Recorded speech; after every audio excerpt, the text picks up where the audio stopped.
Meu nome é Susan Harper, tenho 29 anos e sou consultora financeira à frente da Harper Wealth Fund, em Spokane, Washington. Com dedicação e expertise bancoei cada detalhe do salão de baile do Davenport Hotel, desde os arcos florais sofisticados até as luzes cintilantes e a mesa impecavelmente arrumada, tudo para o grande dia da minha irmã. Ao entrar na recepção, o som dos meus saltos ecoando no chão polido, esperei encontrar meu lugar entre a família. Mas não havia cadeira nem cartão com meu nome. Meus pais trocaram olhares e deram risada. Ops, parece que erramos a contagem. A sala inteira explodiu em gargalhadas, enquanto os convidados cochichavam e me encaravam com deboche. Senti o peito apertar, mas forcei um sorriso, revirando os olhos pelas mesas uma última vez. Não havia engano, eu tinha sido apagada. A dor daquela risada foi mais cortante do que qualquer palavra. Eu tinha bancado cada centavo daquela noite e mesmo assim, ali estava eu, uma estranha no casamento da própria irmã.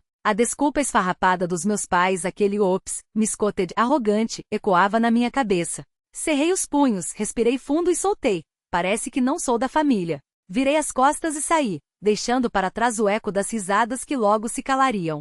Naquele instante, jurei que faria algo que eles jamais esqueceriam, algo que congelaria aquele sorriso de superioridade nos rostos deles. O que veio a seguir os deixou sem palavras, mas isso é uma história que você precisa acompanhar para entender como transformei o deboche deles em choque puro. Se já se sentiu excluído pela própria família, deixe seu comentário. Aperte em inscrever-se para não perder o próximo capítulo. Pode confiar, você não vai querer perder o que está por vir. Para entender por que aquele momento me destruiu, é preciso conhecer a minha família. Na infância, Julia Harper e eu éramos inseparáveis.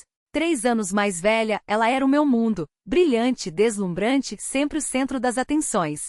Com 7 anos, eu a seguia pelo quintal de Spokane, imitando suas cambalhotas, pegando emprestadas suas presilhas cintilantes. Ela ria enquanto trançava meu cabelo, ensinando-me a conquistar os professores com um sorriso. Juntas arrasávamos nos trabalhos escolares, construíamos fortes de cobertores e compartilhávamos segredos debaixo das estrelas. Eu a idolatrava, sempre dando um passo atrás para deixá-la brilhar. Se ela quisesse o último biscoito, eu entregava de mão beijada, me sentindo realizada quando ela me abraçava. Julie era minha heroína, e eu, sua sombra fiel. Mas as coisas mudaram quando crescemos. Ronald e Diane Harper, meus pais, começaram a nos tratar de forma diferente. Aos 16 anos, Julia ganhou um guarda-roupa novo para a final do time de debates, bancado pelo salário do meu pai. Eu herdava suas roupas usadas.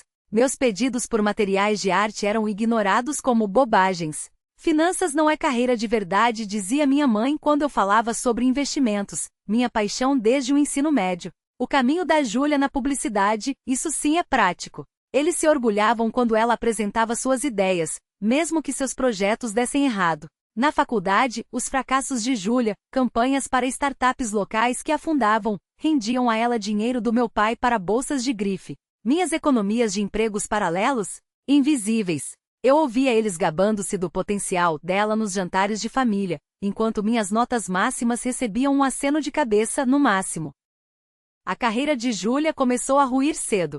Um pitch publicitário importante foi um desastre quando o cliente chamou seu trabalho de descuidado, custando à agência um grande contrato. Mesmo assim, meus pais ficaram do lado dela, elogiando sua determinação e cobrindo suas contas atrasadas.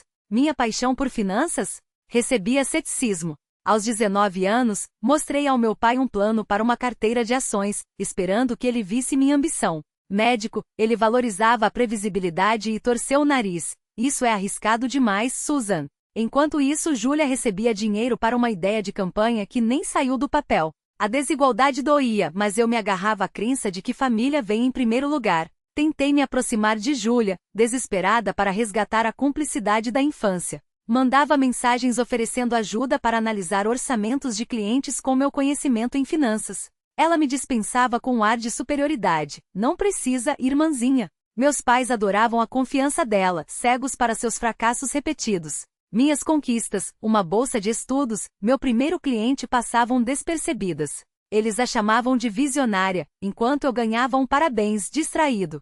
Mesmo assim, eu continuava mandando cartões, convidando Julia para almoçar, na esperança de que um dia reconhecessem meu valor. Essa esperança me mantinha presa, mesmo me sentindo uma estranha na própria família. A distância só aumentou quando chegamos aos 20 e poucos anos. A carreira de Júlia seguia em queda livre, mais uma campanha fracassada, outra promoção perdida, mas meus pais continuavam salvando-a. Eles a chamavam de nossa estrela, enquanto meus estágios em empresas financeiras e noites em claro estudando mercados eram ignorados. Eu compartilhava minhas vitórias, uma bolsa, um cliente importante, e colhia um que bom, querida sem entusiasmo. Os tropeços de Júlia, porém, viravam experiências de aprendizado. Eu me sentia uma intrusa na própria casa, mas me apegava à ideia de que família se apoia. Continuava convidando Júlia para um café, mandando presentes para meus pais, mantendo a porta aberta. No fundo, acreditava que um dia eles me valorizariam. Hoje, olhando para trás, vejo como fui ingênua. O favoritismo não era só injusto, era uma cunha que nos afastava cada vez mais. Júlia absorvia toda a admiração deles, enquanto eu lutava por migalhas de aprovação. Segui tentando, seguindo esperançosa, mas as rachaduras já estavam lá, prestes a se romper. Depois da faculdade, tracei meu próprio caminho. Aos 29 anos, transformei a Harper Wealth Fund em uma potência no cenário financeiro de Spokane. Meu escritório fervilhava com clientes, empreendedores locais, famílias planejando a aposentadoria, todos confiantes em meu trabalho para multiplicar seu patrimônio. Fechei um acordo com uma startup de tecnologia, dobrando o investimento em um ano, e ganhei destaque na Spokane Business Journal como uma inovadora no setor. Ministrava palestras, orientava novos consultores e via o nome da minha empresa iluminando a linha do horizonte da cidade. Cada noite virada analisando mercados era uma vitória, a prova de que não precisava do aval da minha família para brilhar. Quando Júlia anunciou o noivado com Kenneth, vi uma chance de consertar nosso vínculo quebrado, ajudando com o casamento. Num tarde de outono, minha mãe ligou, a voz cortante. O casamento de Júlia será no Davenport Hotel. Você vai bancar. Aceitei, imaginando que minha contribuição finalmente me renderia respeito. Como consultora financeira, cuidei do depósito do salão de baile, famoso por seus lustres de cristal. Me joguei na organização. Escolhi a dedo pêssegos rosados para os centros de mesa, combinando com o tema romântico de Júlia. Selecionei luzes quentes para criar um brilho dourado sobre as mesas. Cada decisão parecia uma ponte para reconquistar meu lugar na família. Mas eles tinham outros planos. Meus pais e Júlia escolheram o Davenport Hotel como palco e montaram uma lista de 200 convidados, primos distantes, colegas de trabalho, todos ali para testemunhar a grandiosidade do evento. Eles se deliciavam com os preparativos. Minha mãe se gabava do local perfeito para os parentes. Meu pai elogiava o tino de Júlia para escolher as pessoas certas. Meu papel, bancar a recepção inteira e definir a decoração, passou despercebido. Mandei uma mensagem para Júlia, empolgada com os pêssegos que tinha escolhido. Tá bom, respondeu ela seca. Sugeri ajustar a lista para controlar os custos. Minha mãe me cortou. Júlia sabe quem importa. O foco deles permanecia nela, inabalável em seu orgulho. E eu, mais uma vez, era invisível. Não perceberia. Que um pouco não faria diferença. Um pouco. Como se $200.000 fossem migalhas do meu trabalho. Como se anos de dedicação à Harper Wealth Fund valessem menos que o capricho dela por uma casa em Seattle. Como se meu nome fosse apenas uma assinatura a ser falsificada, meu esforço apenas um cheque em branco para os sonhos alheios. Você achou, minha voz cortou o ar, gelada. Achou que eu não notaria. Achou que eu continuaria bancando tudo, sorrindo, enquanto vocês me esvaziavam. Não foi só o dinheiro, Júlia. Foi a mesa do casamento. Foi cada obrigada, Júlia, enquanto eu ajustava as luzes, pagava as contas, me afogava em detalhes que ninguém viu. Foi a minha cara de boba, acreditando que se eu desse tudo, finalmente seria suficiente. Ela recuou, como se minhas palavras fossem tapas. O escritório, antes impecável, parecia de repente pequeno demais para conter a podridão daquilo. Nós íamos te pagar de volta, murmurou, os dedos brancos ao redor da caneta. Só precisávamos de tempo. Tempo, repeti, rindo sem humor. O mesmo tempo que vocês tiveram para me excluir da família? Para rir das minhas mensagens sobre orçamentos? Para me apagar como se eu fosse um detalhe incômodo? Vocês não precisavam de tempo, Júlia. Precisavam de um bode expiatório. E eu, como sempre, fui a idiota que se ofereceu. Empurrei os papéis na direção dela, as provas espalhando-se pela mesa como cartas marcadas. Isso aqui não é só uma dívida. É um crime. E eu não vou ser a que paga por ele. Ela abriu a boca, mas não saiu som. Talvez pela primeira vez na vida, Júlia Harper não tinha uma resposta pronta, um sorriso encantador ou uma desculpa bem ensaiada. Só o peso do que tinha feito, escancarado entre nós. A casa em Seattle, continuei, inclinando-me para frente. Os contratos falsos da sua agência. as dívidas de jogo, tudo isso vai vir à tona. E quando vir, Júlia, não vai ser só o meu dinheiro que vocês vão perder. Vai ser a reputação, os clientes, a fachada de família perfeita que vocês adoram tanto exibir. Seus olhos brilharam, mas não eram lágrimas de arrependimento. Eram de pânico. O mesmo pânico que vi no rosto da minha mãe quando cancelei o contrato do casamento. O mesmo que fez meu pai engasgar com o champanhe. Você não faria isso, sussurrou, a voz trêmula. Somos família. Família, a palavra queimou na minha boca. Família não rouba. Não trapaceia. Não deixa a irmã de fora do próprio casamento depois de ela ter pago por tudo. Vocês escolheram o que eram há muito tempo, Júlia. Hoje eu estou escolhendo também. Virei as costas antes que ela pudesse responder. Não havia mais nada a dizer. As provas estavam ali frias e irrefutáveis. E pela primeira vez eu não era a que implorava por um lugar à mesa. Era a que decidia quem ficaria de fora. Júlia sempre achou que eu devia algo a ela. Devia. As palavras ecoaram como um tapa, secas e cruéis. Inclinei-me para a frente, a voz firme como aço temperado. Eu paguei pelo seu casamento, Júlia. Escolhi as flores, as luzes, cada detalhe. E você nem me deixou um lugar à mesa. Agora isto. Seus olhos encontraram os meus, um brilho de desafio tremeluzindo na superfície. Sempre a irmã boa, Susan. A perfeita. Só precisávamos de um empurrãozinho. Balancei a cabeça, a dor se transformando em algo mais duro, mais cortante. Isso não é um empurrão. Isso é roubo. Ela abriu a boca para argumentar, mas a porta se arrebentou contra a parede. Meus pais irrompiram no escritório, os rostos ruborizados pela pressa, pela fúria. O que você está fazendo aqui? Minha mãe exigiu, a voz afiada como uma lâmina. Meu pai me encarou, o jaleco de médico amassado, os olhos injetados de raiva. Você já arruinou o casamento. Agora isto? Segurei os papéis mais firme, o peso das provas como chumbo nas mãos. Eles roubaram de mim. Falsificaram minha assinatura. $200.000. Os olhos de minha mãe se arregalaram, mas seu tom amoleceu ao se virar para Júlia. É verdade, querida? Júlia assentiu, as lágrimas brotando como se fossem genuínas. Foi quando meu pai explodiu. Você é egoísta, Susan. Sempre faz tudo girar em torno de você. Júlia é sua irmã. Ela precisava de ajuda. Minha mãe juntou-se ao coro, o dedo apontado como uma acusação. Você destruiu o dia dela, cancelando o local na frente de todo mundo. E agora está a acusando. Família se apoia. Apoio. A palavra caiu como um soco. Apoio é não me deixar de fora do casamento que eu paguei. É não ignorar anos de esforço. É não defender uma ladra. O rosto de meu pai se contorceu. Você é ingrata. Júlia está lutando, e você está muito ocupada com seus jogos de dinheiro para se importar. Minha mãe assentiu, os olhos gelados. Você quebrou o coração dela com essa encenação. Nós a criamos melhor do que isso. Suas palavras ecoavam o mesmo padrão de sempre. Júlia, a vítima. Eu, a vilã. Senti a raiva ferver, mas minha voz saiu calma, letal. Vocês me criaram melhor do que roubar da própria filha. Meu pai deu um passo à frente, a voz baixa e ameaçadora. Você vai se arrepender disso, Susan. Somos família. Encarei-o, sem piscar. Não somos mais. Virei-me para Júlia, que desviou o olhar, envergonhada pela primeira vez. Fiquei com o dinheiro. Mas estão por conta própria agora. A porta bateu atrás de mim, abafando seus gritos. No estacionamento, Nathan esperava no carro, o rosto sério. O que aconteceu? Deslizei para o banco do passageiro, os papéis ainda apertados em minha mão. Admitiram. E defenderam. Ele ligou o motor, a tensão no ar quase palpável. E agora? Olhei para a estrada à frente, a determinação se solidificando em mim como cimento. Acabamos com isso. Seu próximo movimento foi desesperado. Dias depois da confrontação, sussurros começaram a circular nos círculos empresariais de Spokane. Um cliente ligou, a voz tensa, dizendo que ouvirá rumores de que eu havia desviado fundos da Harper Wealth, injetando dinheiro em empreendimentos arriscados. Outro enviou um e-mail citando preocupações éticas. Rastreei as fofocas até um fórum online, anônimo, mas pingando detalhes que só alguém muito próximo poderia saber. Minha lista de clientes, meus negócios recentes.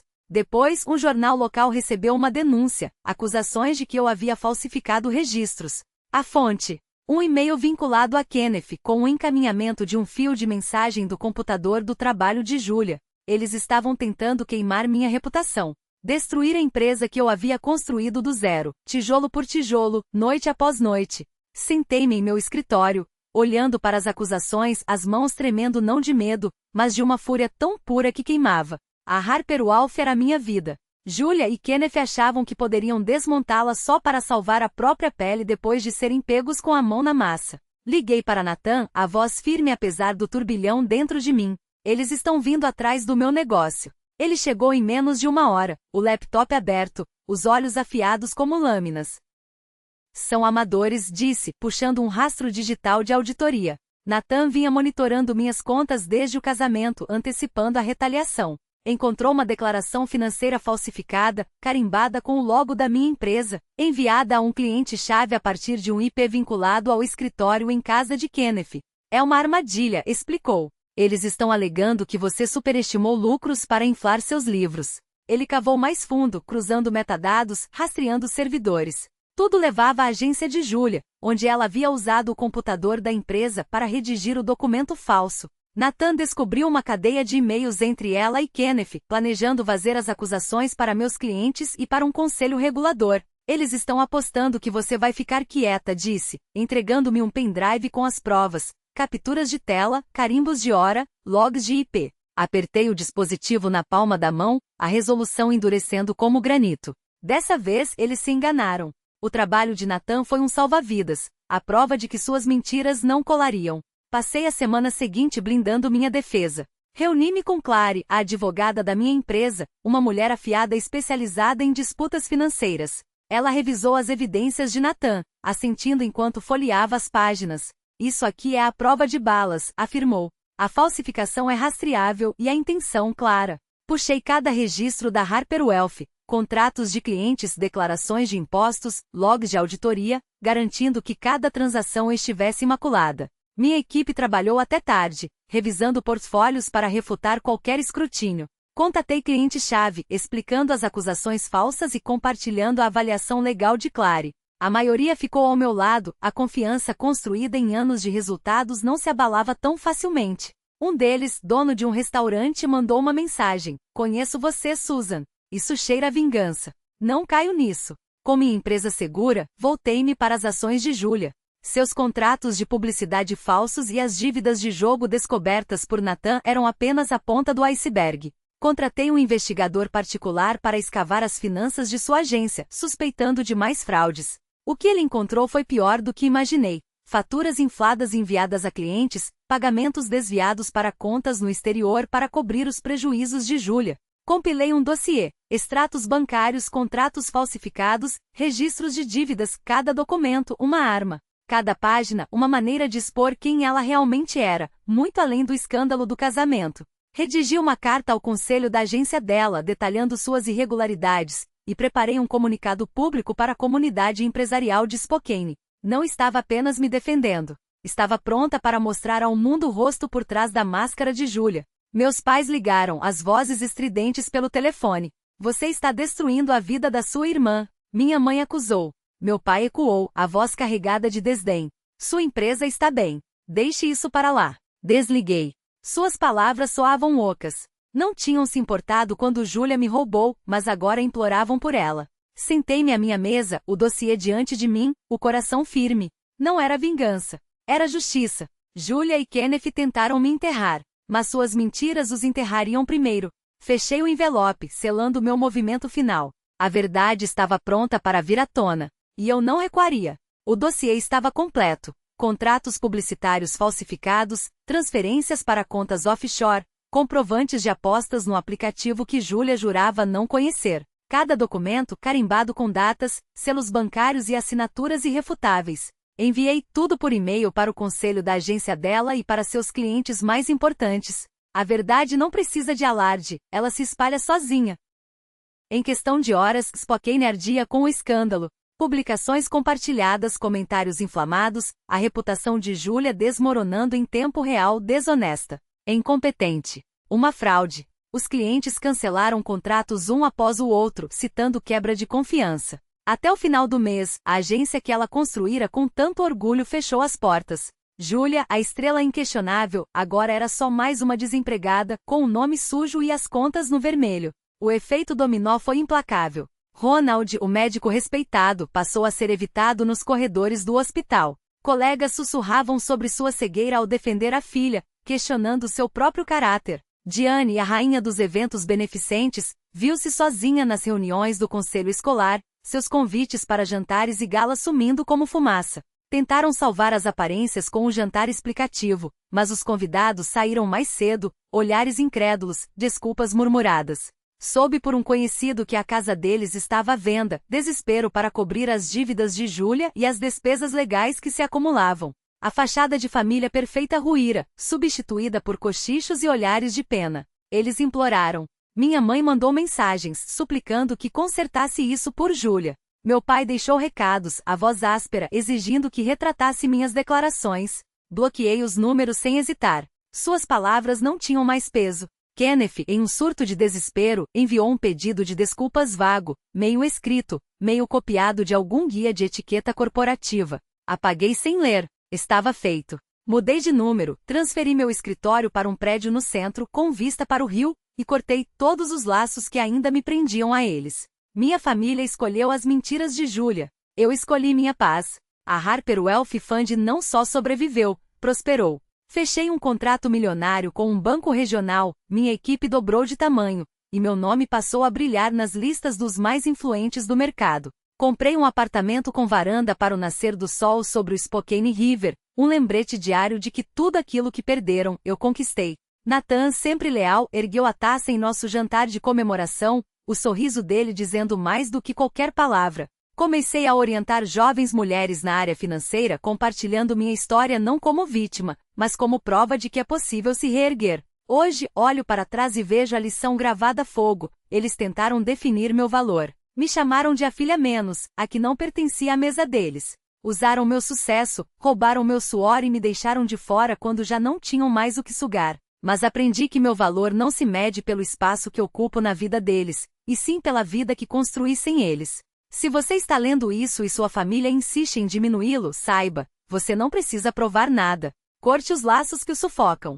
Construa seu próprio caminho. O mundo é grande demais para quem insiste em fazê-lo pequeno. Você merece mais. E eu sou a prova de que é possível.